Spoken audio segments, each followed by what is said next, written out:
Meet the editors. സമാധാനം അകലെയോ എന്നാണ് ചോദ്യം. ഉണ്ണി ബാലകൃഷ്ണൻ, ഇന്നിപ്പോൾ പാക് പ്രധാനമന്ത്രിയുടെ ഒരു സ്റ്റേറ്റ്മെന്റ് വന്നിട്ടുണ്ട്. പാക് പ്രധാനമന്ത്രി നേരത്തെ സ്വീകരിച്ചത്, പ്രധാനമന്ത്രി ഇതുവരെയും വാതുറന്നിട്ടില്ല, ആദ്യമായിട്ടാണ് വാതുറക്കുന്നത് പാകിസ്ഥാനിൽ. അപ്പോൾ ആദ്യ പ്രതികരണം വന്നിരിക്കുന്നത് നിഷ്പക്ഷമായ ഒരു അന്വേഷണത്തിന് തയ്യാറാണ് എന്നാണ്. ഇത് സൂചിപ്പിക്കുന്നത് സമാധാനം അടുത്താണോ അകലെയാണോ? സമാധാനം പല കാരണങ്ങളാൽ അകലെയാണ് എന്നാണ് എൻ്റെ ഒരു അഭിപ്രായം. അതിൻ്റെ കാരണം എന്താണെന്ന് വെച്ചാൽ, ഈ പഹൽഗാമിൽ സംഭവിച്ചിട്ടുള്ള ടെററിസ്റ്റ് അറ്റാക്ക് ഉണ്ടല്ലോ, അത് വലിയൊരു പ്രോജക്റ്റിൻ്റെ ഭാഗമാണ് എന്ന് തന്നെ ഞാൻ വിചാരിക്കുന്നു. ഇപ്പം വളരെ വലിയ രീതിയിലുള്ള ഭീകരാക്രമണങ്ങൾക്ക് ഇരയായിട്ടുള്ളൊരു രാജ്യമാണ് ഇന്ത്യ, അല്ലേ?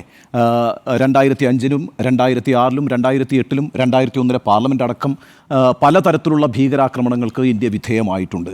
അതിൽ നിന്നൊക്കെ വ്യത്യസ്തമായൊരു സാഹചര്യമാണ് പഹൽഗാമിലെ ടെററിസ്റ്റ് അറ്റാക്ക് എന്ന് പറയുന്നത്. എന്തുകൊണ്ടാണത്? ഒന്നാമത്തെ കാര്യം, അത് ഇന്ത്യയിൽ ഒരു മതവിഭജനം ഉണ്ടാക്കാനുള്ള പ്ലോട്ടായിരുന്നു. ആ കാര്യത്തിൽ സംശയവുമില്ലല്ലോ.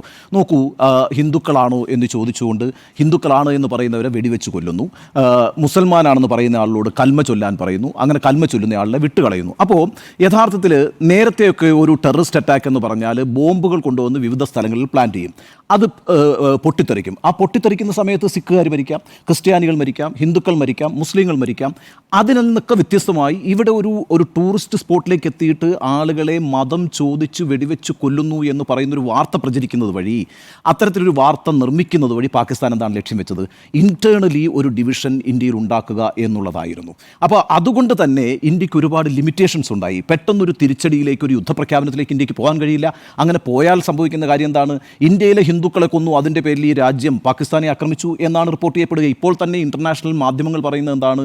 Hindu people were killed by terrorist എന്നാണ് പറയുന്നത്. ഹിന്ദുക്കളായിട്ടുള്ള ടൂറിസ്റ്റുകളെ തിരഞ്ഞുപിടിച്ച് കൊന്നു എന്നാണ് അന്താരാഷ്ട്ര മാധ്യമങ്ങൾ റിപ്പോർട്ട് ചെയ്തുകൊണ്ടിരിക്കുന്നത്. അപ്പോൾ അത്തരം ഒരു ക്രോധത്തിൻ്റെ അടിസ്ഥാനത്തിൽ ഒരു രാജ്യവുമായി യുദ്ധത്തിലേക്ക് പോകാൻ ഇന്ത്യക്ക് തടസ്സങ്ങളുണ്ട്. ഇനി അങ്ങനെ യുദ്ധം പ്രഖ്യാപിച്ചാൽ എന്താ സംഭവിക്കുക? ആഭ്യന്തരമായി മറ്റൊരു പ്രതിസന്ധി രൂപപ്പെടും. ഇവിടെ ഹിന്ദുക്കളും മുസ്ലിങ്ങളും തമ്മിലൊരു ഏറ്റുമുട്ടലുണ്ടാകാനുള്ള സാഹചര്യം തള്ളിക്കളഞ്ഞുകൂടാ. കാരണം എന്താണ്? ഈ രാജ്യത്തെ യുദ്ധത്തിലേക്ക് തള്ളിവിട്ടത് ഈ മുസ്ലിങ്ങളാണ് എന്നൊരു പ്രചാരണം ആഭ്യന്തരമായി ഉണ്ടായാൽ അത് ഹിന്ദു മുസ്ലിം മൈത്രിയെ തകർക്കുമെന്ന് മാത്രമല്ല, ആഭ്യന്തരമായി വലിയ പ്രതിസന്ധിയിലേക്ക് രാജ്യം പോവുകയും ചെയ്യും. ഈ അർത്ഥത്തിൽ ഒരു ടു പ്രോങ്ഡ് സ്ട്രാറ്റജിയാണ് യഥാർത്ഥത്തിൽ ഈ പഹൽഗാമിലെ ടെററിസ്റ്റ് അറ്റാക്കിൽ പാകിസ്ഥാൻ മുന്നോട്ട് വെച്ചത് എന്നുള്ളത് കാണാം. ഇനി അതുമാത്രവുമല്ല, ഇപ്പോൾ ഈ പാകിസ്ഥാനുമായി ബന്ധപ്പെട്ട മറ്റൊരു പ്രധാനപ്പെട്ട കാര്യം എന്ന് പറയുന്നത്, പാകിസ്ഥാനിലെ ആഭ്യന്തര പ്രശ്നങ്ങൾ ചെറുതല്ലല്ലോ. ഇപ്പോൾ കഴിഞ്ഞ ദിവസം തന്നെ ഞാൻ വളരെ വിശദമായി തന്നെ പറഞ്ഞിട്ടുണ്ട്, പാകിസ്ഥാൻ ഒരു ഡിസിൻറ്റഗ്രേറ്റിംഗ് നേഷനാണ്. അത് ഛിന്ന ഭിന്നമാകാൻ തയ്യാറെടുത്തുകൊണ്ടിരിക്കുന്ന ഒരു രാജ്യമാണ്. എന്താണ് പാകിസ്ഥാനിൽ സംഭവിച്ചുകൊണ്ടിരിക്കുന്നത്? പാകിസ്ഥാനിലെ ബലൂചിസ്ഥാൻ എന്ന് പറയുന്ന പ്രവിശ്യ ഓപ്പൺ വാറിലാണ് പാകിസ്ഥാനുമായിട്ട്. ബലൂചിസ്ഥാൻ എന്ന് പറയുന്ന പ്രവിശ്യ എന്ന് പറയുന്ന ഒരു ചെറിയ ടെറിട്ടറി അല്ല. പാകിസ്ഥാൻ്റെ ടോട്ടൽ ഏരിയയുടെ 44% എന്ന് പറയുന്നത് ബലൂചിസ്ഥാനാണ്. അങ്ങനെ ഒരു പ്രദേശം തന്നെ വിട്ടുപോകാൻ നിൽക്കുകയും വലിയ ആക്രമണങ്ങൾ അവർ നടത്തിക്കൊണ്ടിരിക്കുകയും ചെയ്യുന്നു എന്നുള്ളത് പാകിസ്ഥാനെ സംബന്ധിച്ചിടത്തോളം ഒരു ത്രെട്ടാണ്, ഒരു വലിയ ഭീഷണിയാണ്. അതൊരു ആഭ്യന്തര ഭീഷണിയാണ്. അതുപോലെ തന്നെയാണ് പാകിസ്ഥാൻ ഒക്കുപ്പൈഡ് കാശ്മീരിൽ. അവിടെ വലിയ റിവോൾട്ടുകൾ നടക്കുന്നു, അവിടെ വലിയ റിബല്യൻ ഉണ്ടായിക്കൊണ്ടിരിക്കുന്നു. അപ്പോൾ ആ രീതിയിൽ അവരും ഇസ്ലാമാബാദിനെ വെല്ലുവിളിക്കുന്ന, പാകിസ്ഥാൻ സേനയെ വെല്ലുവിളിക്കുന്ന സാഹചര്യം ഉണ്ടാകുന്നു. ഖൈബർ പങ്ക്തുവ എന്ന് പറയുന്ന പ്രദേശത്ത് പാകിസ്ഥാൻ താലിബാനും അഫ്ഗാനിസ്ഥാൻ താലിബാനും തമ്മിൽ കൈകോർത്തുകൊണ്ട് ആ പ്രദേശത്തിൻ്റെ അധികാരം അടക്കി ഭരിക്കുകയാണ്. ഈ രീതിയിലൊക്കെ ഇൻറ്റേർണലായ കോൺഫ്ലിക്റ്റുകളിലൂടെയാണ് ആ രാജ്യം മുന്നോട്ട് പോയിക്കൊണ്ടിരിക്കുന്നത്. അപ്പോൾ എപ്പോൾ വേണമെങ്കിലും ഛിന്ന ഭിന്നമാകാവുന്ന ഒരു രാഷ്ട്രത്തെ ഒന്നിച്ച് നിർത്തണമെങ്കിൽ അവർക്ക് ഇന്ത്യക്കെതിരായിട്ടൊരു യുദ്ധം പ്രഖ്യാപിക്കേണ്ടതുണ്ട്, അഥവാ ഇന്ത്യ പാകിസ്ഥാനെതിരായിട്ടൊരു യുദ്ധം നടത്തേണ്ടതുണ്ട്. അങ്ങനെ പാകിസ്ഥാനെതിരായിട്ട് ഇന്ത്യ യുദ്ധം നടത്തിയാൽ ഒരു ദേശവികാരം ഉണ്ടാകും. ആ ദേശവികാരത്തിൻ്റെ അടിസ്ഥാനത്തിൽ ആ ജനതയെ ഒന്നിപ്പിച്ച് നിർത്താമെന്ന് പാകിസ്ഥാൻ ആർമിയും പാകിസ്ഥാൻ ഭരണകൂടവും കരുതുന്നു. അത് ഇന്ത്യയുടെ ചെലവിൽ വേണ്ടെന്നാണ് ഇന്ത്യ ഇപ്പോൾ ആലോചിക്കുന്നത്. ഇന്ത്യ അങ്ങനെ ഒരു ഓപ്പൺ വാർ പാകിസ്ഥാനെതിരെ ഡിക്ലെയർ ചെയ്താൽ സ്വാഭാവികമായിട്ടും ആ ഇൻറ്റേർണൽ കോൺഫ്ലിക്റ്റ് ഒക്കെ മാറുകയും അത്തരത്തിലുള്ള ആഭ്യന്തര വൈരുദ്ധ്യങ്ങളെ അതിജീവിച്ചുകൊണ്ട് പാകിസ്ഥാൻ ഇൻടാക്റ്റ് ആവുകയും പാകിസ്ഥാൻ്റെ ആഭ്യന്തര പ്രതിസന്ധികളെ അത് മറികടക്കുകയും ചെയ്യും. ഈ രീതിയിലൊക്കെ വലിയൊരു പ്രോജക്റ്റാണ് യഥാർത്ഥത്തിൽ പഹൽഗാമിൽ ഈ പറയുന്ന ടെററിസ്റ്റ് അറ്റാക്ക് നടത്തുമ്പോൾ പാകിസ്ഥാൻ പ്ലാൻ ചെയ്തിട്ടുള്ളത് എന്നുള്ളതാണ്. അതിനെ നന്നായി ഇന്ത്യ ബോധ്യപ്പെടുന്നുണ്ട്. അതുകൊണ്ട് തന്നെയാണ് വളരെ സ്ട്രാറ്റജിക്കലായി, വളരെ സാവധാനത്തിലാണ് ഇന്ത്യ ഓരോ സ്റ്റെപ്സും മുന്നോട്ട് വയ്ക്കുന്നത്. പക്ഷേ ഞാനിതിൽ കാണുന്ന ഈ സമാധാനം അകലെയാണ് എന്ന് പറയാനുള്ള പ്രധാനപ്പെട്ട കാരണം, ഏഷ്യയിലെ ജിയോ പൊളിറ്റിക്സിൽ ഒരു വലിയ മാറ്റം വന്നിട്ടുണ്ട്. അതെന്താണെന്ന് വെച്ചാൽ, നമ്മളൊന്ന് ആലോചിച്ച് നോക്കൂ. പാകിസ്ഥാൻ ഇന്ത്യയെ ആക്രമിക്കുമ്പോൾ പാകിസ്ഥാന് എന്താ പറയുക, പാകിസ്ഥാനിലെ സൈനിക നേതൃത്വമോ പാകിസ്ഥാൻ ഭരണകൂടമോ മൂഢന്മാരോ വിഡ്ഢികളോ ഒന്നും അല്ലല്ലോ. കാരണം ഇന്ത്യയെ പോലെ വളരെ ശക്തമായൊരു മിലിറ്ററി പവറിനോട് ഏറ്റുമുട്ടിയാൽ, ഇന്ത്യ യുദ്ധം പ്രഖ്യാപിച്ചാൽ പാകിസ്ഥാൻ കീഴടങ്ങേണ്ടി വരും. പാകിസ്ഥാൻ്റെ അനുഭവം അതാണല്ലോ. 1965 1971 1999 3 യുദ്ധങ്ങളിൽ നമ്മൾ പാകിസ്ഥാനെ പരാജയപ്പെടുത്തിയിട്ടുണ്ട്. അപ്പോൾ ഇന്ത്യയുടെ മിലിറ്ററി മൈറ്റിനോട് എതിരിട്ട് വിജയം കൈവരിക്കാം എന്നുള്ള വിശ്വാസമൊന്നും പാകിസ്ഥാനില്ല. പക്ഷേ പാകിസ്ഥാൻ ഈ അറ്റാക്കിന് തയ്യാറാകുന്നു. എന്തുകൊണ്ടാണ്? പാകിസ്ഥാൻ്റെ പിന്നിൽ അതിശക്തനായ ഒരു എതിരാളി കൂടിയുണ്ട്. അതാണ് ഈ പ്രധാനമന്ത്രി നരേന്ദ്രമോദിയുടെ പ്രസംഗത്തിൽ നമ്മൾ എടുക്കേണ്ട ഒരു പിക്ക് എന്ന് പറയുന്നത്. അതായത് ബീഹാറിൽ പ്രധാനമന്ത്രി നരേന്ദ്രമോദി നടത്തിയ പ്രസംഗത്തിൽ അദ്ദേഹം പറയുന്ന ഒരു കാര്യമുണ്ട്. ഞങ്ങൾ ഈ ടെററിസ്റ്റുകളെ മാത്രമല്ല അവസാനിപ്പിക്കുക, ടെററിസ്റ്റുകളെ ബാക്ക് ചെയ്യുന്ന ആളുകളെയും ഞങ്ങളുടെ ടാർഗറ്റാണ് എന്ന് പറയുന്നുണ്ട്. ആരാണ് ഈ ടെററിസ്റ്റുകളെ ബാക്ക് ചെയ്യുന്ന ആളുകൾ എന്ന് പറയുമ്പോൾ നരേന്ദ്രമോദി ഉദ്ദേശിക്കുന്നത് ഒരു സംശയവും വേണ്ട കേട്ടോ, ചൈനയാണ്. ചൈനയും പാകിസ്ഥാനുമായി കഴിഞ്ഞ 10 വർഷത്തിനകത്തുണ്ടായിട്ടുള്ള വളരെ സ്ട്രാറ്റജിക്കലായിട്ടുള്ള ബന്ധമുണ്ട്. അതൊരു ചെറിയ ബന്ധമൊന്നുമല്ല. 2019 മുതൽ 2023 വരെയുള്ള 5 വർഷക്കാലം ചൈന 40 രാജ്യങ്ങളിലേക്കാണ് ആയുധങ്ങൾ കയറ്റി അയച്ചിട്ടുള്ളത്, ആയുധങ്ങൾ വിറ്റിട്ടുള്ളത് 40 രാജ്യങ്ങളിലേക്കാണ്. ആ 40 രാജ്യങ്ങളിലേക്ക് ആയുധം വിറ്റപ്പോൾ ആ വിറ്റ ആയുധങ്ങളുടെ 82% 82% വിറ്റിരിക്കുന്ന ആർക്കാണെന്നറിയാവോ?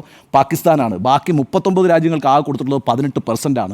82% മിലിറ്ററി വെപ്പൺസ് ആണ് പാകിസ്ഥാൻ ചൈന കൈമാറിയിരിക്കുന്നത്. വലിയ സ്ട്രാറ്റജിക്കലായിട്ടുള്ള അലയൻസ് പാകിസ്ഥാനും ചൈനയും തമ്മിലുണ്ടായിരിക്കുന്നത്. ഇതിപ്പോൾ ഉണ്ടായിട്ടുള്ളൊരു കാര്യമല്ല. American classified documents American state department പുറത്തുവിട്ടത് 1998 1998 പ്രത്യേകത എന്ന് പറയുന്നത് ഇന്ത്യ പൊക്രാനിൽ ആണവ പരീക്ഷണം നടത്തി എന്നുള്ളതാണ്. ആണവ പരീക്ഷണം ഇന്ത്യ പൊക്രാനിൽ നടത്തി 15 ദിവസത്തിനകം പാകിസ്ഥാൻ ആണവ പരീക്ഷണം നടത്തി. എങ്ങനെയാണ് ആണവ പരീക്ഷണം നടത്താൻ പാകിസ്ഥാൻ കഴിഞ്ഞത്? അവർക്ക് അതിനുള്ള എഫിഷ്യൻ്റായ സയൻറ്റിസ്റ്റുകളില്ല, അവർക്ക് അതിൻ്റെ റോ മെറ്റീരിയൽസ് ഇല്ല. അതിൻ്റെ മുഴുവൻ ബ്ലൂ പ്രിൻറ്റും കൊടുത്തത്, അതിന് വേണ്ടിയിട്ടുള്ള അസംസ്കൃത വസ്തുക്കൾ കൊടുത്തത്, അതിനാവശ്യമായിട്ടുള്ള സ്പെഷ്യലൈസ്ഡ് ആയിട്ടുള്ള സയൻറ്റിസ്റ്റുകളെ പ്രൊവൈഡ് ചെയ്ത് ചൈനയാണെന്നുള്ളത് വെളിപ്പെടുത്തിയത് അമേരിക്കയാണ്. എന്ന് മാത്രമല്ല, എന്തുകൊണ്ടാണ് ചൈനയും പാകിസ്ഥാനും തമ്മിൽ ഇപ്പോൾ വളരെ ശക്തമായ റിലേഷൻഷിപ്പിലേക്ക് വന്നിരിക്കുന്നത്? കാരണം ഇപ്പോൾ പാകിസ്ഥാൻ അമേരിക്കയ്ക്കെതിരാണ്. അമേരിക്ക പഴയതുപോലെ പാകിസ്ഥാനെ ഇപ്പോൾ ആയുധപരമായി സഹായിക്കുന്നില്ല. അതിൻ്റെ കാര്യം എന്താ? അമേരിക്ക ഇപ്പോൾ പാകിസ്ഥാനെ ആവശ്യമില്ല.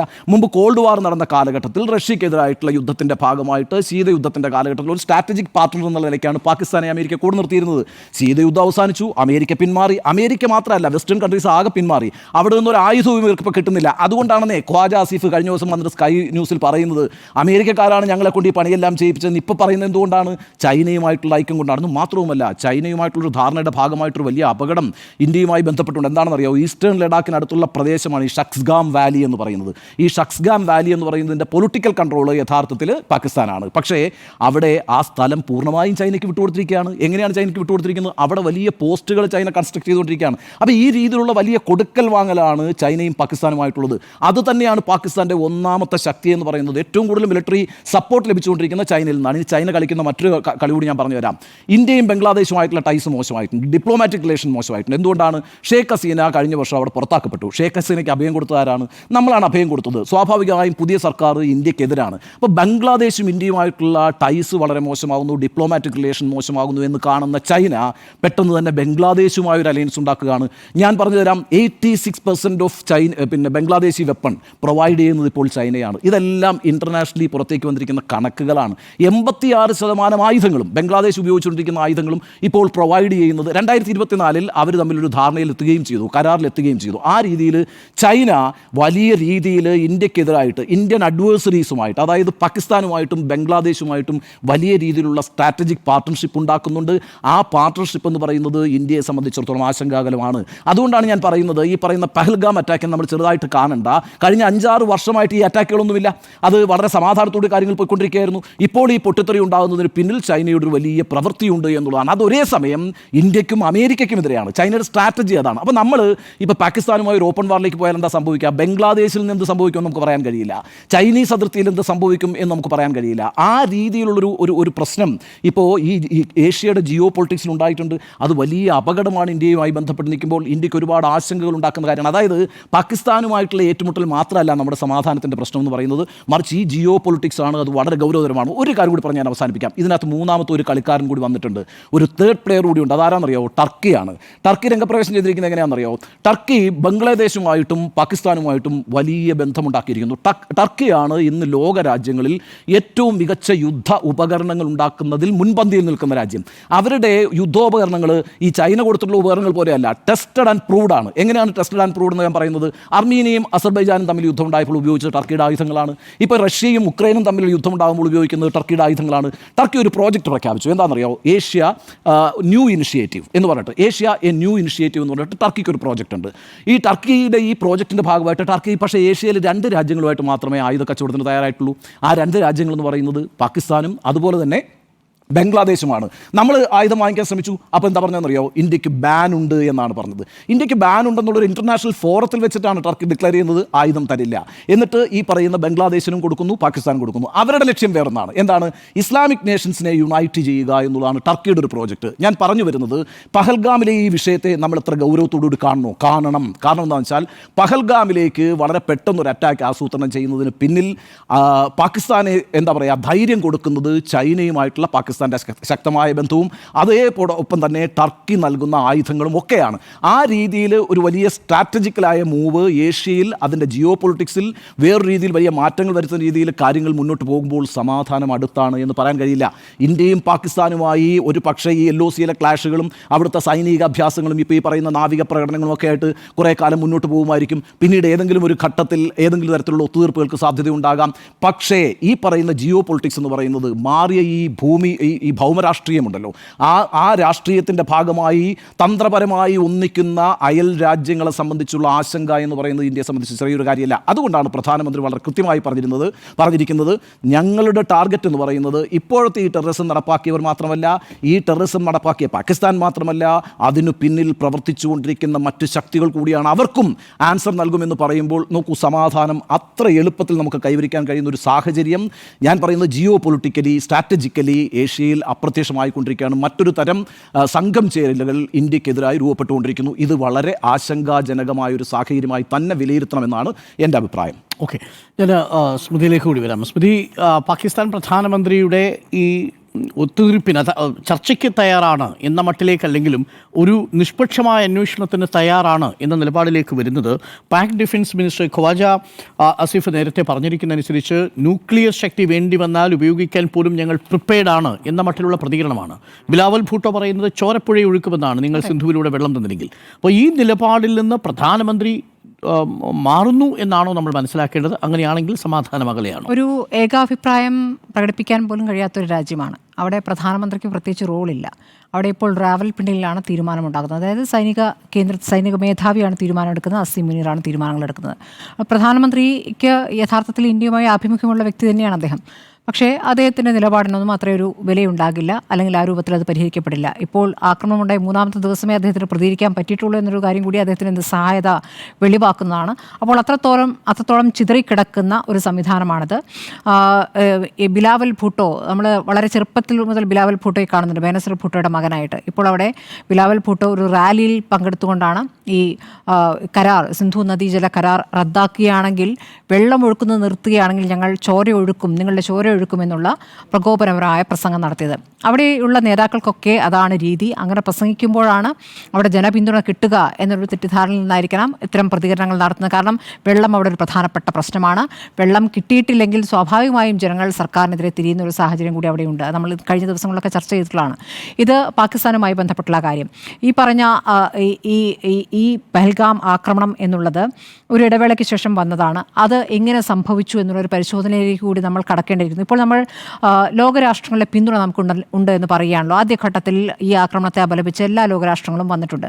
പക്ഷേ ഇന്ന് ഡൊണാൾഡ് ട്രംപ് പ്രതികരിച്ചിരിക്കുന്ന പ്രതികരണം എന്നുള്ളത് പാകിസ്ഥാനും ഇന്ത്യയും ഒരുപോലെയാണ് അമേരിക്കയ്ക്ക് എന്നാണ്. ഞങ്ങൾ അകലം പാലിക്കുകയാണ്. അതായത് പ്രത്യേകിച്ച് അഭിപ്രായമൊന്നും പറയുന്നില്ല. ഈ ആക്രമണം ഉണ്ടായ സമയത്തിൽ അതിനെ അപലപിച്ചു. പക്ഷേ ഈ കാര്യത്തിൽ ഇന്ത്യക്കൊപ്പമാണ് എന്നൊരു പ്രതികരണം അമേരിക്കൻ പ്രസിഡന്റ് നടത്തിയിട്ടില്ല എന്നുള്ളത് ഇന്ത്യ വളരെ ഗൗരവത്തിൽ പരിശോധിക്കേണ്ട കാര്യമാണ്. കാരണം എല്ലാ സമയത്തും നമുക്കൊപ്പമുണ്ട് അമേരിക്ക എന്നുള്ള കരുതലാണ് പ്രധാനമന്ത്രിക്കുണ്ടായിരുന്നത്. നമ്മൾ അവിടെ പോയി കാണുന്നു, ട്രംപിന് വേണ്ടി വോട്ട് ചോദിക്കുന്നു, പതിവില്ലാത്ത രീതിയിലുള്ള പ്രതികരണങ്ങളൊക്കെ നമ്മുടെ പ്രധാനമന്ത്രി ചെയ്തിട്ടുള്ളതാണ്. പക്ഷേ അങ്ങനെ ഒരു പിന്തുണ യഥാർത്ഥത്തിൽ ഇന്ത്യക്ക് അമേരിക്കയിൽ നിന്ന് ഇപ്പോൾ ലഭിക്കുന്നുണ്ടോ എന്നൊരു ചോദ്യം അവിടെ നിൽക്കുന്നു. ഇപ്പോൾ ഉണ്ണി ബാലകൃഷ്ണൻ ചൂണ്ടിക്കാണിച്ച പോലെ ചൈനയുടെ ആയുധ സഹായം പാകിസ്ഥാന് കിട്ടുകയാണെങ്കിൽ അതിൻ്റെ ആത്മവിശ്വാസത്തിലാണ് ഈ നടപടി ചെയ്തതെങ്കിൽ അത് ഗൗരവത്തിലുള്ള വിഷയം തന്നെയാണ്. ചൈനയും പഴയതുപോലെ അങ്ങനെ പ്രകടമായി കാണിക്കുന്നില്ല എന്നാണ് ഞാൻ മനസ്സിലാക്കുന്നത്. പൊതുവെ പാകിസ്ഥാന് കിട്ടിക്കൊണ്ടിരുന്ന സഹായം ഇല്ലാത്തൊരവസ്ഥയിലേക്ക് എത്തിയിട്ടുണ്ട് നിലവിലെ സാഹചര്യം എന്നാണ് മനസ്സിലാക്കുന്നത്. പക്ഷേ ചൈന ഇനി അത് ചെയ്തുകൂടാ എന്നില്ല. പക്ഷേ ഇത് ഈ ആഭ്യന്തര പ്രശ്നങ്ങളിൽ നിന്നും ശ്രദ്ധ തിരിക്കാൻ, അല്ലെങ്കിൽ ഒരു രാജ്യസ്നേഹം ഇങ്ങനെയാണ് എന്ന രൂപത്തിൽ ഇന്ത്യ വിരുദ്ധമായൊരു നിലപാടെടുക്കുമ്പോഴാണ് അതവിടെ ദേശീയത എന്നൊരു കാര്യം അവിടെ വരിക. അപ്പോൾ ആ രൂപത്തിൽ അവർ പ്രതികരിക്കാൻ തയ്യാറാകുന്നത് അവിടെ ആകെ താറുമാറായി കിടക്കുന്നതുകൊണ്ടാണ്. അങ്ങനെ ഒരു പിന്തുണ ആർജിക്കാനാകുമെന്ന് സൈന്യം കരുതുന്നു. അങ്ങനെ സൈന്യം അധികാരത്തിൻ്റെ നിയന്ത്രണം ഏറ്റെടുക്കുന്നു. അതാണ് അവിടെ സംഭവിച്ചുകൊണ്ടിരിക്കുന്നത്. പതുക്കെ പാകിസ്ഥാൻ സർക്കാരിനെതിരെ നടപടിയിലേക്ക് പോകാൻ കൂടിയുള്ള ആലോചന ഒരുപക്ഷെ നടക്കുന്നുണ്ട്. പക്ഷേ സൈന്യത്തിനെതിരെ അവിടെ ഒരു ആലോചനകൾ നടന്നു വരുന്ന ഘട്ടത്തിൽ കൂടിയാണ് ഈ തീരുമാനമുണ്ടായതെന്നും പ്രസക്തമാണ്. നമ്മളെ സംബന്ധിച്ച് ഇനി നമ്മൾ ആഭ്യന്തരമായ വിഷയങ്ങളിലേക്ക് സമയം ആയി കഴിഞ്ഞിരിക്കുകയാണ്. കാരണം ഇവിടെ പ്രതിപക്ഷവും സർക്കാരിനൊപ്പം തന്നെയാണ്. തിരിച്ചടിക്കണമെന്നുള്ള കാര്യത്തിൽ തർക്കമില്ല. രാജ്യം ഒറ്റക്കെട്ടാണ് എന്ന് പറഞ്ഞു കഴിഞ്ഞതാണ്. പക്ഷേ സർവകക്ഷി യോഗത്തിൽ പ്രധാനമന്ത്രി പങ്കെടുത്തില്ല. പകരം പ്രധാനമന്ത്രി പങ്കെടുത്തത് ബീഹാറിലെ പരിപാടിയിലാണ്. അവിടെ ഈ വർഷം തെരഞ്ഞെടുപ്പ് നടക്കാനുള്ളതാണ്. അവിടുത്തെ വികസന പദ്ധതികൾ ഉദ്ഘാടനം ചെയ്യുന്ന പരിപാടിയിലാണ് അദ്ദേഹം ലോകത്തിനോട് തന്നെ ഹിന്ദിയിലും പിന്നീട് ഇംഗ്ലീഷിലുമായി പ്രസംഗിച്ചത്. അപ്പോൾ എന്തിന് ബീഹാർ തെരഞ്ഞെടുത്തു എന്ന് ചോദ്യം വരുമ്പോൾ നമുക്ക് 2019 ഓർമ്മ വരും. 2019 ഇതേപോലെ ബീഹാർ തെരഞ്ഞെടുപ്പിൻ്റെ സമയത്താണ് ഈ തരത്തിലുള്ള പ്രസംഗം അദ്ദേഹം നടത്തിയിട്ടുള്ളത്. അപ്പോൾ അത് കൃത്യമായും അതിലൊരു രാഷ്ട്രീയ ദുരുദ്ദേശമുണ്ടോ എന്ന് പ്രതിപക്ഷം സംശയിച്ചാൽ അതിന് തെറ്റു പറയാൻ പറ്റില്ല. കാരണം അത് സർവകക്ഷി യോഗത്തിൽ എന്തുകൊണ്ട് സർവകക്ഷി യോഗത്തിൽ പ്രധാനമന്ത്രി വരുന്നില്ല, ബീഹാറിലാണോ ഇപ്പോൾ പ്രധാനം എന്നുള്ള ചോദ്യം ചോദിക്കുന്നു. ഈ വികസന പദ്ധതികളുടെ ഉദ്ഘാടനം പിന്നെ നടത്താമായിരുന്നല്ലോ എന്നൊരു ചോദ്യം അവിടെ ചോദിക്കുന്നു. ശരി, ആ പ്രസംഗം നടത്തി. അതിനുശേഷം ഇപ്പോൾ ഉടനെ തന്നെ പാർലമെന്റ് സെഷൻ വിളിച്ചു ചേർക്കണം എന്നുള്ളതാണ് പ്രതിപക്ഷം ആവശ്യപ്പെട്ടിരിക്കുന്നത്. അങ്ങനെ ഒരു കാര്യത്തിലേക്ക് പോകുമോ? ചെയ്യാൻ പോകുന്ന നടപടികൾ പ്രതിപക്ഷത്തെ കൂടി വിശ്വാസത്തിലെടുത്ത് നടത്തേണ്ട കാര്യങ്ങളാണ്. ആ രൂപത്തിൽ പ്രതികരിക്കുന്നുണ്ടോ? പ്രതിപക്ഷം അങ്ങേയറ്റം സംയമനത്തോടു കൂടി തന്നെയാണ് പ്രതികരിച്ചിട്ടുള്ളത്. ഇപ്പോൾ രാഹുൽ ഗാന്ധി ആയാലും കശ്മീരിൽ പോയി ഐക്യത്തോടെ നിൽക്കണം എന്നുള്ള ആഹ്വാനം നടത്തിയ ശേഷം ഇവിടെ കോൺഗ്രസിൻ്റെ മെഴുകുതിരി പ്രകടനമൊക്കെ ഡൽഹിയിൽ നമ്മൾ കണ്ടതാണ്. ആ രൂപത്തിൽ തന്നെ രാജ്യം ഒറ്റക്കെട്ടായി നിൽക്കുന്നു. പക്ഷേ ഈ വീഴ്ചകൾ പരിശോധിക്കേണ്ടതുണ്ട്. അതിൽ സുരക്ഷയെക്കുറിച്ച് ഇപ്പോൾ കർശനമായി പ്രതികരിക്കുന്നത് CPM ആണ്. CPM അതിലൊരു പ്രസ്താവന തന്നെ പുറത്തിറക്കുകയും ചെയ്തിരിക്കുന്നു. ആ രൂപത്തിൽ കോൺഗ്രസ് പോലും ചെയ്തിട്ടില്ല എന്നാണ് ഞാൻ മനസ്സിലാക്കുന്നത്. അപ്പോൾ ഇമ്രാൻഖാൻ അവിടെ ജനാധിപത്യത്തെ സൈന്യം നിയന്ത്രിക്കുമ്പോൾ അറസ്റ്റിലാകുന്നതിന് മുമ്പ് ഇമ്രാൻഖാൻ സൈനിക തലവൻ അസീം മുനീറിനെതിരെ പറഞ്ഞതും അതുപോലെ ബലൂചിസ്ഥാനിൽ നടന്ന ട്രെയിൻ തട്ടിപ്പോകലും ഒക്കെ വലിയ തിരിച്ചടിയായിട്ടുള്ള സാഹചര്യങ്ങളാണ്.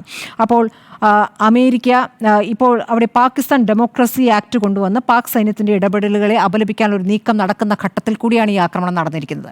അപ്പോൾ അതുകൂടി പ്രസക്തമായിട്ടുള്ളൊരു കാര്യമാണ്. ഈ ചെറിയ ചെറിയ ആക്രമണങ്ങൾ പാകിസ്ഥാൻ്റെ ഭാഗത്തു നിന്നും 2021 വെടിനിർത്തൽ കരാറിന് ശേഷവും നടക്കുന്നുണ്ടായിരുന്നു. ഇന്ത്യ എല്ലാ സമയത്തും സമീപനം പാലിച്ചതാണ്. പക്ഷേ ഇനി അങ്ങനെയല്ല, തിരിച്ചടി നൽകേണ്ടതുണ്ട്. അത് എന്നുള്ള കാര്യത്തിൽ വ്യക്തത നൽകുന്നില്ല. അതേസമയം അവിടെ പെൽഗാം ടൂറിസ്റ്റുകൾക്കായി തുറന്നു കൊടുത്തത് കേന്ദ്രം അറിഞ്ഞിട്ടില്ല എന്നൊരു പുതിയ വാദമൊക്കെ ആയിട്ട് വരുന്നുണ്ട്. അവിടുത്തെ പ്രാദേശിക സർക്കാരിനെ കുറ്റപ്പെടുത്തിക്കൊണ്ടുള്ള വാദം ഒരു വശത്ത് BJP ഇങ്ങനെ തുടങ്ങി വെക്കുന്നുണ്ട്. അതൊരു ശരിയായ സമീപനമല്ല. കാരണം കേന്ദ്രത്തിന് എല്ലാ കാലത്തും നിയന്ത്രണമുണ്ട്. അവിടെ ഒരു ജനാധിപത്യ സർക്കാർ വന്നെങ്കിൽ കൂടി അവിടുത്തെ സുരക്ഷാ സമിതി യോഗം ഈ മാസം 8-നാണ് ആഭ്യന്തരമന്ത്രി വിളിച്ചു ചേർത്തുന്നത്. അവിടെ മുഖ്യമന്ത്രിയെ വിളിക്കാതെ ആ യോഗം നടത്തുകയാണ് ചെയ്തത്. അപ്പോൾ അങ്ങനെയാണോ ചെയ്യേണ്ടത്? ആ മുഖ്യമന്ത്രിയെ കൂടി പങ്കെടുപ്പിച്ചുകൊണ്ട് ഐക്യത്തോടു കൂടി പോകേണ്ട ഒരു കാര്യമായിരുന്നു. പക്ഷേ അതിൽ നിന്ന് മാറ്റി നിർത്തും. കേന്ദ്രം തീരുമാനിക്കുമെന്നുള്ളതാണല്ലോ അതിൽ നിന്ന് വ്യക്തമാകുന്നത്. അപ്പോൾ കേന്ദ്രത്തിന് അതിൻ്റെ ഉത്തരവാദിത്തമുണ്ട്. സുരക്ഷയുടെ ഉത്തരവാദിത്തം കേന്ദ്രത്തിനാകുമ്പോൾ ആ സുരക്ഷാ വീഴ്ചയുണ്ടായിട്ടുണ്ടെങ്കിൽ ആ പാളിച്ചയെക്കുറിച്ചും കൃത്യമായ പ്രതികരണം നടത്തേണ്ടതുണ്ട്. അതിൽ ഒരു രഹസ്യാത്മകത വെച്ചിട്ട് കാര്യമില്ല. രാജ്യസ്നേഹം എന്നുള്ള കാര്യത്തിൽ ആർക്കും ഒരു സംശയമില്ല. അത് ഏറ്റവും പ്രധാനം രാജ്യം തന്നെയാണ്. ആ കാര്യത്തിൽ എല്ലാവരും ഒറ്റക്കെട്ടാണ്. പക്ഷേ സുരക്ഷാ വീഴ്ചയിൽ പരിശോധന വേണം. അങ്ങനെയൊന്നും നടക്കാത്ത പക്ഷം ഇനിയും പ്രശ്നങ്ങൾ ഉണ്ടാകും. ഇപ്പോൾ സമാധാനം അകലെയൊന്നും ചോദിച്ചാൽ അത്ര എളുപ്പമൊന്നും സമാധാനം വരില്ല എന്നുള്ള സാഹചര്യം തന്നെയാണ്. ഇപ്പോൾ ആണവ ആയുധങ്ങൾ പ്രയോഗിക്കുമെന്നുള്ള വെല്ലുവിളിയൊക്കെ നടത്തുന്നു. അതിലേക്കൊന്നും അത്ര ധൈര്യത്തിലേക്കൊന്നും പോകില്ല എന്ന് കരുതാം. പക്ഷേ അങ്ങനെയുള്ള ഇത്തരത്തിലുള്ള പ്രതികരണങ്ങൾ ഇങ്ങനെ വന്നുകൊണ്ടേയിരിക്കും, നമ്മളെ അസ്വസ്ഥമാക്കിക്കൊണ്ടിരിക്കും. അങ്ങനെ അസ്വസ്ഥമാക്കുന്ന സമയത്ത് പാകിസ്ഥാനെ സഹായിക്കുന്ന ശക്തികളും അതിൽ ഒരു പ്രധാന പങ്ക് വഹിച്ച് മുന്നോട്ട് വരും. അപ്പോൾ ഈ സാഹചര്യങ്ങളൊക്കെ നേരിടാൻ എത്രത്തോളം നമ്മൾ മുന്നോട്ട് പോകും? നമ്മൾ സജ്ജമാണെന്ന് പറയുന്നു. എല്ലാത്തരം സംവിധാനങ്ങളും കശ്മീരിൽ തന്നെ നമ്മൾ കാണുന്നുണ്ട്. എങ്ങനെയാണ് ഒരു ആക്രമണത്തിന് തയ്യാറെടുക്കുന്നതിൻ്റെ സൂചനകൾ ദിവസവും കിട്ടുന്നുണ്ട്. ഭീകരരുടെ വീടുകൾ തകർത്തുകൊണ്ടുള്ള കാര്യങ്ങൾ മുന്നോട്ട് പോകുക. അപ്പോഴും ഈ 26 പേരെ കൊലപ്പെടുത്തിയ 5 ഭീകരർ എവിടെയെന്നുള്ള ചോദ്യം ഇത്രയും ദിവസമായിട്ടും ആ ചോദ്യം അവിടെ നിൽക്കുകയാണ്. അതുകൊണ്ട് അവരെ പിടികൂടി അവർക്കെതിരെ നടപടിയെടുക്കാതെ സമാധാനം ഉണ്ടാകുമെന്ന് കരുതിക്കൊണ്ട് അത് അവസാനവുമല്ല, എല്ലാ സമയവും ഒരു ശ്രദ്ധ വയ്ക്കേണ്ട ഒരു പ്രദേശം തന്നെയാണ്. അവിടെ ആളുകൾക്ക് സാധാരണ ജീവിതം വേണം. അതുകൊണ്ടാണല്ലോ അവരിപ്പോൾ വലിയ തോതിൽ ഇപ്പോൾ പാകിസ്ഥാനെതിരെ മുദ്രാവാക്യം വിളിച്ചുകൊണ്ട് ഇന്ത്യൻ പതാകയുമായിട്ട് കശ്മീർ ജനത റോഡിലേക്ക് ഇറങ്ങുന്നത്. അവർക്കിപ്പോൾ ഒരു സ്വാതന്ത്ര്യമുണ്ട്. അവരുടെ സ്വാതന്ത്ര്യം കളഞ്ഞുകൊണ്ടല്ല. അതേസമയം അതിർത്തിയിലെ ശ്രദ്ധ എത്രത്തോളം ഉണ്ടായിരുന്നു, അതിൽ ഒരു വീഴ്ച പറ്റിയതുകൊണ്ടാണല്ലോ ഇവർ അകത്തേക്ക് കയറുകയും 2 വർഷത്തോളം പരിശീലനത്തിന് ശേഷം അകത്തേക്ക് കയറുകയൊക്കെ ചെയ്തിരിക്കുന്നത്. അകത്തെ 2 ഭീകരുണ്ടെങ്കിൽ പുറത്തുനിന്നുള്ളവരും കയറിയിട്ടുണ്ട്. അപ്പോൾ അതെങ്ങനെ സംഭവിച്ചു എന്നുള്ള പരിശോധന കർശനമായി തന്നെ അതിന്മേൽ ഉണ്ടാകേണ്ടതാണ്. അതിന്മേലൊരു അന്വേഷണ റിപ്പോർട്ട് അത് നാടറിയേണ്ടതുമാണ്. ഒരു ഭാഗത്ത് ഇന്ത്യ നയതന്ത്ര നീക്കങ്ങൾ കടുപ്പിക്കുകയാണ്. അന്തർദേശീയ സമ്മർദ്ദം പാകിസ്ഥാനുമേൽ ഏറുകയാണ്. അതേസമയം അതിർത്തിയിൽ ഇന്ത്യൻ സൈന്യം കൂടുതൽ ജാഗ്രതയോടുകൂടി നിലയുറപ്പിക്കുകയാണ്. ഇന്നിപ്പോൾ നാവികസേനയുടേതടക്കമുള്ള ചിത്രങ്ങൾ പങ്കുവെച്ചുകൊണ്ടാണ് ഇന്ത്യ തിരിച്ചടിച്ചത്. അപ്പോൾ ഈ സാഹചര്യത്തിലാണോ ഈ പ്രധാനമന്ത്രിയുടെ സ്റ്റേറ്റ്മെന്റ് നമ്മുടെ ചോദ്യം? കറക്റ്റ്. അതാണ് ഇപ്പോൾ നമ്മൾ ഈ മീറ്റ് ദ പ്രസ് തുടങ്ങുമ്പോഴാണ് ആ വാർത്ത വന്നത്. അതിനകത്തൊരു പ്രശ്നം എന്താണെന്ന് വെച്ചാൽ ഇപ്പോൾ ഈ ഖാജ ആസിഫിൻ്റെ ഒരു അഭിമുഖം സ്കൈ ന്യൂസിന് കൊടുത്തു. ആ അഭിമുഖത്തിൽ അദ്ദേഹം മുന്നോട്ട് വയ്ക്കുന്നൊരു കാര്യം എന്താണെന്ന് വെച്ചാൽ നേരത്തെ പുൽവാമ ആക്രമണം ഉണ്ടായി അല്ലേ? ഈ പുൽവാമ ആക്രമണം പാകിസ്ഥാൻ്റെ പേരിലാണല്ലോ ചാർത്തി കൊടുത്തത്. എന്നാൽ ആ പുൽവാമ ആക്രമണം ഇന്ത്യയിൽ തന്നെ ആസൂത്രണം ചെയ്യപ്പെട്ടതാണ് എന്നൊരു വെളിപ്പെടുത്തലുണ്ടായിട്ടുണ്ട് എന്നും അതിൻ്റെ ഒരു എന്താ പറയുക അതൊരു പൊളിറ്റിക്കൽ പബ്ലിക് റിലേഷൻ ആയിരുന്നു അത് എന്നുമൊക്കെയുള്ള കാര്യങ്ങൾ ഈ ഖാജ ആസിഫ് പറയുന്നുണ്ട്. അതിൻ്റെ അടിസ്ഥാനത്തിൽ ഇപ്പോൾ നടന്നിരിക്കുന്നതും അങ്ങനെ തന്നെയാണ് എന്നാണ് പാകിസ്ഥാൻ്റെ വാദം. അപ്പോഴാണ് ഇന്ന് പ്രൈം മിനിസ്റ്റർ വന്നിട്ട് പറയുന്നത് ഒരു നിഷ്പക്ഷ അന്വേഷണം നടക്കട്ടെ എന്ന് പറയുമ്പം actually they are strengthening there position. അതായത് ഞങ്ങൾക്ക് ഉത്തരവാദിത്തമില്ല, നിങ്ങൾ വേണമെങ്കിൽ അത് തെളിയിക്കൂ, ഈ സാങ്കേതിക ന്യായം പറയേണ്ട, നിഷ്പക്ഷമായ അന്വേഷണത്തിനാണെങ്കിൽ ഞങ്ങൾ തയ്യാറാണ് എന്ന് പറയുമ്പോൾ ഒരു പോസ്റ്ററിംഗ് ആണോ എന്ന് എനിക്ക് സംശയമുണ്ട്. ഞാൻ ഈ വിഷയത്തെ കാണുന്നത് സമാധാനം അത്ര അകലെയല്ല എന്നുള്ളതാണ്. കാരണം ഇന്ത്യയുടെ നയതന്ത്ര നീക്കവും ഇന്ത്യയുടെ മിലിറ്ററി നീക്കവും ഒരർത്ഥത്തിൽ പാകിസ്ഥാനെ സംബന്ധിച്ച് ആശങ്കപ്പെടുത്തുന്നുണ്ട്. ഞാൻ രണ്ട് കാര്യം പറയാം. പാകിസ്ഥാൻ വളരെ ഡെസ്പറേറ്റ് ആയിട്ട് എടുത്തൊരു തീരുമാനമായിരുന്നു സിംല കരാറിൻ്റെ റദ്ദാക്കൽ. എന്താ യഥാർത്ഥത്തിൽ സിംല കരാർ റദ്ദാക്കിയപ്പോൾ അതിൻ്റെ ബെനിഫിഷ്യറി ആരാണാവുന്നത്? ഇത് പാകിസ്ഥാൻ തിരിച്ചറിയുന്നുണ്ട് വളരെ ഇമ്മീഡിയറ്റ്. കാര്യം ഇൻഡസ് വാട്ടർ ട്രീറ്റി ഇന്ത്യ റദ്ദാക്കുന്നു. സിന്ധു നദീജല കരാർ റദ്ദാക്കുമ്പോൾ മറുഭാഗത്ത് പാകിസ്ഥാൻ എന്തെങ്കിലും ഒന്ന് റദ്ദാക്കണമല്ലോ. പാകിസ്ഥാൻ ഇമ്മീഡിയറ്റ്ലി 1972 സിംല കരാർ അങ്ങ് റദ്ദാക്കാൻ തീരുമാനിച്ചു. ഞാൻ ഈ ഒറ്റ കാര്യം പറയാം. ഈ സിംല കരാർ റദ്ദാക്കിയ തീരുമാനം പാകിസ്ഥാനുള്ളിൽ ഇപ്പോൾ ചർച്ചാ വിഷയമാണ്. പാകിസ്ഥാനിനുള്ളിലെ മിലിറ്ററിയുമായി ബന്ധപ്പെട്ട ജിയോ പൊളിറ്റിക്കൽ കൺസേൺസിനെ കുറിച്ച് അറിയാവുന്ന ആളുകൾ പറയുന്നത് ഇത് ആത്യന്തികമായി ഗുണം ചെയ്യാൻ പോകുന്നത് ഇന്ത്യക്കാണ്. എങ്ങനെയാണ് സിംല കരാർ ഗുണം ചെയ്യാൻ പോകുന്നത്? ഒന്ന്, സിംല കരാറിൻ്റെ ഏറ്റവും പ്രധാനപ്പെട്ട എഗ്രിമെൻ്റ് എന്താ? Respect the line of control എന്നുള്ളതാണ്. നിങ്ങൾ 1971 ഡിസംബർ മാസത്തിൽ എങ്ങനെയാണോ ലൈൻ ഓഫ് കൺട്രോളിൽ പാകിസ്ഥാൻ സേനയും ഇന്ത്യൻ സേനയും നിലയുറപ്പിച്ചത്, ആ ഘട്ടത്തിലുള്ള അതേ പോസ്റ്റർ നിലനിർത്തണം എന്നുള്ളതാണ്. അപ്പോൾ സിംല കരാർ ഇപ്പോൾ റദ്ദാക്കുന്നു എന്ന് പറഞ്ഞാൽ അതിൻ്റെ അർത്ഥം എന്താണ്? ഇറ്റ്സ് ആക്ച്വലി ഇൻ്റർനാഷണൽ പൊളിറ്റിക്സിൻ്റെ ഭാഷയിൽ പറഞ്ഞാൽ, അന്തർദേശീയ രാഷ്ട്രീയത്തിൻ്റെ ഭാഷയിൽ പറഞ്ഞാൽ അതിൻ്റെ അർത്ഥം നിങ്ങൾ LOCക്കുള്ളിൽ നിൽക്കില്ല എന്നുള്ള സ്വയം അംഗീകാരമാണ്. എന്ന് പറഞ്ഞു കഴിഞ്ഞാൽ ഇന്ത്യയുടെ മിലിറ്ററി ആക്ഷനുള്ള ഒരു സാധൂകരണമാണ് നിങ്ങൾ മുന്നോട്ട് വെച്ചിരിക്കുന്നത്. ലൈൻ ഓഫ് കൺട്രോൾ ഞങ്ങൾ കീപ്പ് ചെയ്യില്ല എന്ന പൊളിറ്റിക്കൽ മെസ്സേജാണ് നിങ്ങൾ കൊടുത്തിരിക്കുന്നത് എന്നുള്ളതാണ് ഇതിൽ പ്രധാനപ്പെട്ട കാര്യം. അതുകൊണ്ടാണ് ഈ നിമിഷം വരെയും പാകിസ്ഥാൻ അനുകൂലമായിട്ടൊരു ഒറ്റ ഇൻ്റർനാഷണൽ കമ്മ്യൂണിറ്റിയും അതിനോട് അനുകൂലമായിട്ട് പ്രതികരിച്ചിട്ടില്ല. യഥാർത്ഥത്തിൽ ഇൻഡസ് വാട്ടർ ട്രീറ്റി അഥവാ സിന്ധു നദീജല കരാർ റദ്ദാക്കുമ്പോൾ ഞാൻ ആദ്യം ഭയന്നിരുന്നത് ചൈനയുടെ ഭാഗത്തുനിന്ന് റെസ്പോൺസ് ഉണ്ടാവുന്ന. ചൈനയുടെ ഭാഗത്ത് നിന്ന് എങ്ങനെ റെസ്പോൺസ് ഉണ്ടാകുന്നത്? ചൈനയുടെ നിയന്ത്രണത്തിലുള്ള ബ്രഹ്മപുത്രയുടെ ഭാഗത്തു നിന്നും ഇന്ത്യക്ക് 30% കുടിവെള്ളവും അതേപോലെ 44% ഇന്ത്യയുടെ പവർ ഇറിഗേഷന് വേണ്ടുന്ന ജലം ബ്രഹ്മപുത്രയിൽ നിന്ന് ചൈന കൊടുക്കുന്നുണ്ട്. വേണമെങ്കിൽ ചൈന പാകിസ്ഥാൻ എക്കണോമിക് കോറിഡോർ ഉണ്ടല്ലോ. ചൈനയും പാകിസ്ഥാനും തമ്മിൽ നേരത്തെ ഉണ്ണി ബാലകൃഷ്ണൻ പറഞ്ഞതുപോലെയുള്ള മിലിറ്ററി സ്ട്രാറ്റജിക് റിലേഷൻഷിപ്പിനോടൊപ്പം വലിയ ട്രേഡ് റിലേഷനും ഉണ്ടല്ലോ. ബലൂചിസ്ഥാൻ അവിടെ വലിയ ഇൻവെസ്റ്റ്മെൻറ്റ് ചൈന നടത്തുന്നുണ്ടല്ലോ. ചൈനയ്ക്ക് വേണമെങ്കിൽ ഇതൊരു വലിയ മനുഷ്യാവകാശ വിഷയമായിട്ട് ഉയർത്തിക്കാട്ടി വേണമെങ്കിൽ ബ്രഹ്മപുത്രയുടെ പേര് പറഞ്ഞ് ഇന്ത്യയെ ഭീഷണിപ്പെടുത്താമായിരുന്നു. ഈ നിമിഷം വരെയും ചൈന അടങ്ങിയിട്ടില്ല. കാര്യം എന്താണെന്നറിയോ? ഡെസ്പറേറ്റായിട്ട് യൂണിലാറ്ററലായിട്ട് നിങ്ങൾ അതിർത്തി ലംഘിക്കും എന്ന് പറയുകയാണ്. അതിർത്തി ലംഘിക്കുമെന്നുള്ളതാണ് അതിൻ്റെ പൊളിറ്റിക്കൽ മീനിങ്. സിംല കരാർ ഞങ്ങൾ പാലിക്കില്ല എന്ന് പറഞ്ഞാൽ അതിനർത്ഥം ഞങ്ങൾ അതിർത്തി നിയന്ത്രണ രേഖയിൽ ഒതുങ്ങില്ല എന്നുള്ളതാണ് അതിൻ്റെ പൊളിറ്റിക്കൽ സ്റ്റേറ്റ്മെൻ്റ് ആയിട്ട് പറയുന്നത്. അത് തിരിച്ചടിയാകും എന്നുള്ളതാണ് ഇൻ്റർനാഷണൽ കമ്മ്യൂണിറ്റിയുടെ, പ്രത്യേകിച്ച് യുദ്ധവിദഗ്ധരുടെ ഒരു വിലയിരുത്തൽ എന്ന് പറയുന്നത്. അതൊരു പ്രധാനപ്പെട്ട വിഷയമാണ്. അത് 1972 എങ്ങനെയായി സിംല കരാർ വരുന്നത് നമുക്കറിയാലോ. ബംഗ്ലാദേശ് പിളർന്ന് പാകിസ്ഥാൻ പരാജയപ്പെടുന്ന സമയത്ത് ഇന്ത്യയുടെ ടേംസ് അനുസരിച്ചാണ് യഥാർത്ഥത്തിൽ സിംല കരാർ സൈൻ ചെയ്യുന്നത്. അത് പാകിസ്ഥാൻ ഇന്ത്യ കൊടുത്തൊരു ഓഫറായിരുന്നു. ഇനി അങ്ങോട്ട് വേണ്ട, ഇതിവിടെ അവസാനിപ്പിക്കൂ. ഈ സിംല കരാർ എഗ്രിമെൻ്റ് എങ്ങനെയുണ്ടോ അതേപോലെ സുൽഫിക്കർ അലി ഭൂട്ടോ നിർബന്ധിതയാവുകയായിരുന്നു ഈ പറയുന്ന സിംല കരാറിൽ ഒപ്പിടാൻ വേണ്ടി. അതുകൊണ്ട് സിംല കരാർ റദ്ദാക്കുന്നത് കൊണ്ട് ഇന്ത്യക്കൊരു ഗുണവും ഇല്ല എന്ന് മാത്രം, പാകിസ്ഥാനൊരു ഗുണവും ഇല്ല എന്ന് മാത്രമല്ല, ഇത് അഡ്വാൻറ്റേജ് ടു ഇന്ത്യയാണ്. ഞാൻ കാരണം പറയാം. നമ്മൾ 1984 പാകിസ്ഥാനിൽ നിന്ന് സിയാച്ചിൽ ഗ്ലേഷ്യർ ആക്രമിക്കാൻ വേണ്ടിയിട്ടൊരു നീക്കം ഉണ്ടായി. അന്ന് ഓപ്പറേഷൻ മേഘദൂത് വഴി ഇന്ത്യ ആ നീക്കത്തെ പരാജയപ്പെടുത്തിയിട്ട് സിയാച്ചിൻ ഗ്ലേഷ്യർ ഇന്ന് ഇന്ത്യ പിടിച്ചെടുത്തു. നോക്കൂ, ഇത് ഒരു മിലിറ്ററി പ്രൊവോക്കേഷനാണ്.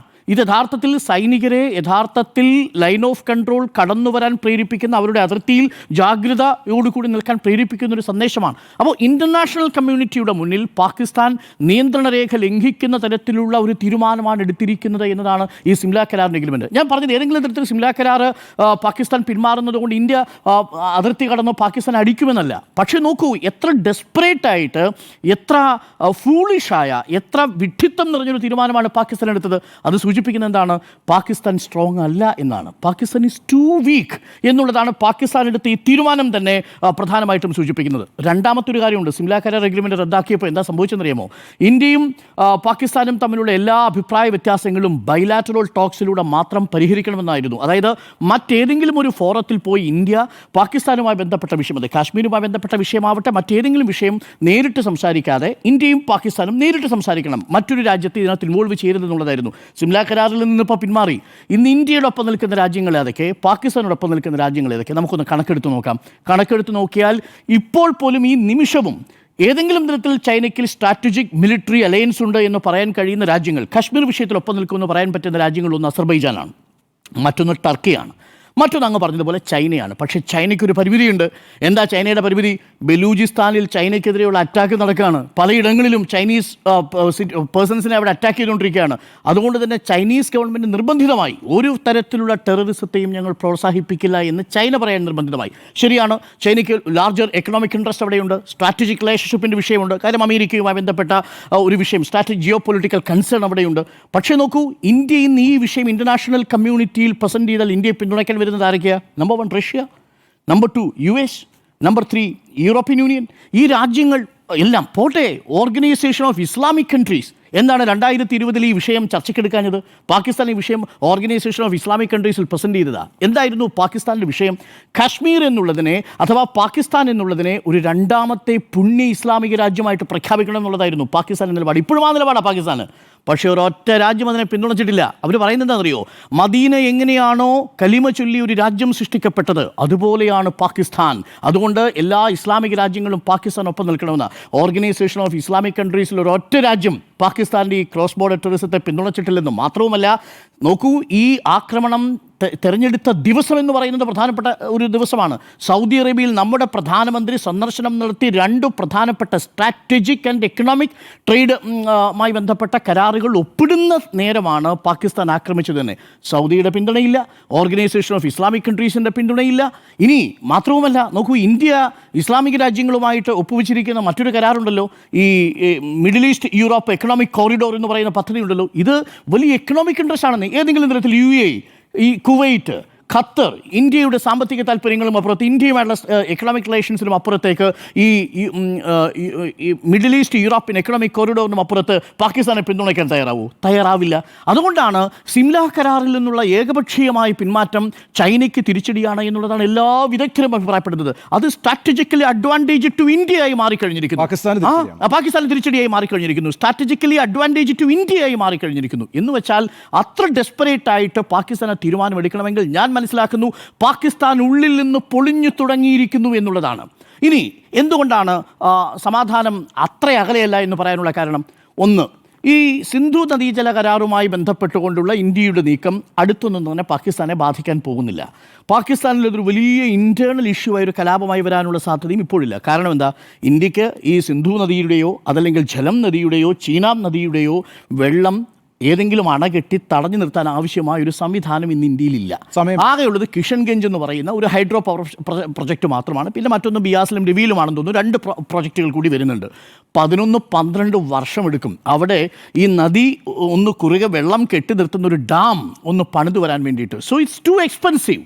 ഒന്ന് വലിയ ചിലവുള്ളതാണ്, 2 അങ്ങനെ ഒരു ഡാം ഇല്ല എന്നുള്ളതാണ്. അതുകൊണ്ട് ഇപ്പോൾ സിന്ധു നദിയിലൂടെ ഒഴുകുന്ന ജലത്തിൻ്റെ ഒരു കണിക പോലും പാകിസ്ഥാന് കുറയാൻ പോകുന്നില്ല. ബട്ട് ഞാനതിനെ മനസ്സിലാക്കുന്ന ഒരു പ്രതീകാത്മകമായ നീക്കം എന്ന നിലയിലാണ്. ഇതാ, ഞങ്ങൾ 3 യുദ്ധങ്ങളിലും 65-ലും 71-ലും 99-ലും ചെയ്യാത്തത് ഇപ്പോൾ ചെയ്യാൻ നിർബന്ധിതമായിരിക്കുന്നു എന്നുള്ള ഒരു പൊളിറ്റിക്കൽ സ്റ്റേറ്റ്മെൻറ്റാണ് ഇതിലുള്ളത്. അതല്ലാതെ കാര്യമായി ഇമ്പാക്റ്റ് ഉണ്ടാക്കാൻ പോകുന്നില്ല. പക്ഷേ അത് ചൈനയിൽ വലിയ ചർച്ച, ആ നീക്കം അന്തർദേശീയ തലത്തിൽ ചർച്ചയ്ക്ക് വിധേയമായി, പാകിസ്ഥാനിൽ തന്നെ ചർച്ചയ്ക്ക് വിധേയമായിട്ടുണ്ട്. അത് പാകിസ്ഥാൻ ഗവൺമെൻറ്റിന് ഉള്ളാലെ ഭയപ്പെടുത്തുന്നതാണ്. അതുകൊണ്ടാണ് ഇന്ന് ബിലാവൽ ഭൂട്ടോ എന്ന് പറയുന്നത് നിങ്ങൾ വെള്ളമൊഴുക്കിയില്ലെങ്കിൽ നിങ്ങളുടെ രക്തമൊഴുക്കും എന്ന് പറയുന്നത്. പക്ഷേ ഇന്ന് പ്രധാനമന്ത്രിയുടെ ശബ്ദം ഒന്നുകൂടി ടോൺ ഡൗൺ ആണ്. നേരത്തെ പറഞ്ഞ ആസിഫ് ഖാജ അറിയാതെ സ്കൈ ന്യൂസിൻ്റെ പ്രസംഗത്തിൽ പറഞ്ഞു പോയ കാര്യം എന്താ? ഞങ്ങൾ അമേരിക്കയും ബ്രിട്ടനും വേണ്ടിയിട്ട് ഈ വൃത്തികെട്ട പണി എടുത്തുകൊണ്ടിരിക്കുകയാണെന്ന് അഡ്മിറ്റ് ചെയ്തിട്ടുണ്ട് പാകിസ്ഥാൻ്റെ പ്രതിരോധ വകുപ്പ് മന്ത്രി. ഇത് ഇൻ്റർനാഷണൽ കമ്മ്യൂണിറ്റിയുടെ മുന്നിൽ, ലോക രാജ്യങ്ങളുടെ മുന്നിൽ പാകിസ്ഥാനെതിരെയുള്ള ഏറ്റവും വലിയ തെളിവായി നിൽക്കുകയല്ലേ. അപ്പോൾ നയതന്ത്രപരമായി പരാജയപ്പെട്ട പാകിസ്ഥാൻ, രാഷ്ട്രീയമായി പരാജയപ്പെട്ട പാകിസ്ഥാൻ, അതുകൊണ്ട് ഇത്തരത്തിൽ ഏതെങ്കിലും തരത്തിലൊരു മിലിറ്ററി നീക്കത്തിന് ഇങ്ങനെയൊക്കെ പറയുമെന്നതിന് പുറത്തേക്ക് തയ്യാറാവില്ല. അങ്ങനെയാണെങ്കിൽ ബലാക്കോട്ടെ ആക്രമണം നടന്നിട്ട് പാകിസ്ഥാൻ എന്തെങ്കിലും ചെയ്തോ? രജൌരിയിൽ എന്താ ആക്രമണം നടത്തിയിട്ട് എന്തെങ്കിലും ചെയ്തോ? നമ്മുടെ അഭിനന്ദ വർദ്ധമാനെ തിരിച്ചെതിരെയല്ലേ ചെയ്തത്? കാരണം പാകിസ്ഥാൻ ഭയക്കുന്നത് ഇന്ത്യയുടെ മിലിറ്ററി മൈറ്റ് മാത്രമല്ല, ഇന്ത്യയുടെ നയതന്ത്ര ശക്തിയെ കൂടി പാകിസ്ഥാൻ ഭയക്കുന്നുണ്ട് എന്നുള്ളതാണ്. അതുകൊണ്ട് ഏതെങ്കിലും തരത്തിൽ 65-ലും 71-ലും ഒരുപക്ഷെ 99-ലും ഇന്ത്യയെ ആക്രമിക്കുമ്പോൾ ചൈനയ്ക്കുള്ള ഒരു കരുത്തും ഇപ്പോൾ ഇല്ല എന്നത് ചൈന വ്യക്തമായി മനസ്സിലാക്കുന്നുണ്ട്. അതുകൊണ്ട് ഏതെങ്കിലും തരത്തിൽ ഇത് ഒരു ദീർഘകാലം നീണ്ടു നിൽക്കാൻ പോകുന്ന ഒരു വലിയ ഒരു അതിർത്തി സംഘർഷമായി ഞാനിതിനെ മനസ്സിലാക്കുന്നില്ല. അത് തന്നെയാണ് പ്രധാനമന്ത്രിയുടെ വാക്കുകളിൽ നമ്മൾ മനസ്സിലാക്കുന്നത്. പാകിസ്ഥാൻ ഭയന്നു തുടങ്ങിയിരിക്കുന്നു. പാകിസ്ഥാൻ അന്താരാഷ്ട്ര വേദികളിൽ ഒറ്റപ്പെടുമോ എന്നുള്ള ഭയം വന്നിരിക്കുന്നു. മാത്രമല്ല മറ്റൊരു വലിയ തീരുമാനം എടുത്തിട്ടുണ്ട്. ആ തീരുമാനത്തെ പാകിസ്ഥാനിലെ ബിസിനസ് കമ്മ്യൂണിറ്റി വിമർശിച്ചിട്ടുണ്ട്. എന്താണെന്നറിയാമോ? ഇന്ത്യയുമായിട്ടുള്ള എല്ലാ ട്രേഡും അവർ അവസാനിപ്പിച്ചിരിക്കുക. ലോകത്തെ 5ാമത്തെ സാമ്പത്തിക ശക്തിയുമായിട്ട് തൊട്ടടുത്തുള്ള അയൽരാജ്യവുമായിട്ടുള്ള എല്ലാ ട്രേഡും സസ്പെൻഡ് ചെയ്യാൻ തീരുമാനിച്ചിരിക്കുക. ഇനി എന്ത് പാകിസ്ഥാൻ ഉടുക്കും, എന്ത് പാകിസ്ഥാൻ ഉണ്ണും എന്ന് എങ്ങനെയാണ് തീരുമാനിക്കുക? പാകിസ്ഥാൻ എന്ന് പറയുന്നത് നേരത്തെ പറഞ്ഞതുപോലെ സാമ്പത്തികമായി വളരെ ഫ്രജൈലായ, ഡിസിൻറ്റഗ്രേറ്റ് ചെയ്തുകൊണ്ടിരിക്കുന്ന, ബലൂചിസ്ഥാനിൽ നിന്നുള്ള ആഭ്യന്തര തീവ്രവാദികളുടെ ആക്രമണത്തെ പോലും ചെറുക്കാൻ കഴിയാത്ത, ജഫാർ എന്ന് പറയുന്ന ആ എക്സ്പ്രസ് തട്ടിക്കൊണ്ടുപോയിട്ട് എത്ര നേരമാണ് കാത്തിരിക്കേണ്ടി വരുന്നത് എന്നുള്ളതാണ്. അപ്പോൾ അത്തരം ആഭ്യന്തര തീവ്രവാദം കൊണ്ട് ബുദ്ധിമുട്ടിക്കൊണ്ടിരിക്കുന്ന പാകിസ്ഥാനെ സംബന്ധിച്ച് ഈ ടെൻഷൻ അധിക നേരം നീട്ടിക്കൊണ്ടുപോകാൻ കഴിയില്ല എന്നാണ് ഞാൻ മനസ്സിലാക്കുന്നത്. അതുകൊണ്ട് സമാധാനം അത്ര അകലെയല്ല എന്ന് ഞാൻ മനസ്സിലാക്കുന്നു. ഒരു കാര്യം കൂടി പറഞ്ഞ് അവസാനിപ്പിക്കാം. മാത്രമല്ല, ആഭ്യന്തരമായി ഇന്ത്യയെ ശിഥിലമാക്കാൻ നടത്തിയ ശ്രമം ഇന്ത്യയിലെ ജനം, ഇന്ത്യയിലെ സമൂഹം, ഇന്ത്യയിലെ രാജ്യസ്നേഹികളായിരിക്കുന്ന ഇന്ത്യയിലെ പൊതുസമൂഹം, ഇന്ത്യക്കാരായ നമ്മൾ പരാജയപ്പെടുത്തിയിരിക്കുന്നു. ആ ശബ്ദമാണ് നമ്മൾ ആരിലൂടെ കേട്ടത്? ആ ശബ്ദമാണ് നമ്മൾ ആരതിയിലൂടെ കേട്ടത്. ആ ശബ്ദമാണ് നമ്മൾ ആരിലൂടെ കേട്ടത്? ആദിൽ ഹുസൈൻ ഷായിലൂടെ കേട്ടത്.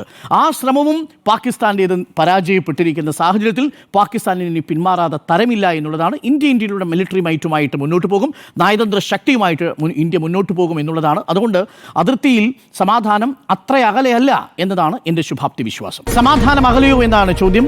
രണ്ടുപേർ യെസ്, ഒരാൾ നോ.